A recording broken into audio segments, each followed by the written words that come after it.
ప్రతి మనువు స్వర్గంలో ముందే ముడిపడుతుందా? ఆ మాటే నిజమైతే ఈ చట్టం విడగొడుతుందా?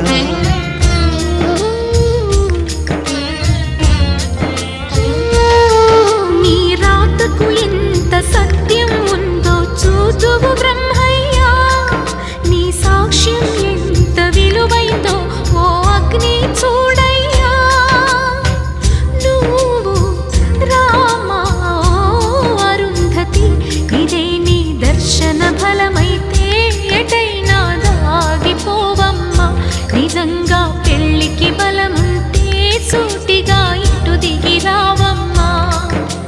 పందిరి వేసిన ఆకాశానికి ఇవ్వమ్మా ఆహ్వానం, పీటను వేసిన ఈ నేలమ్మకి ఇవ్వమ్మా ఆహ్వానం.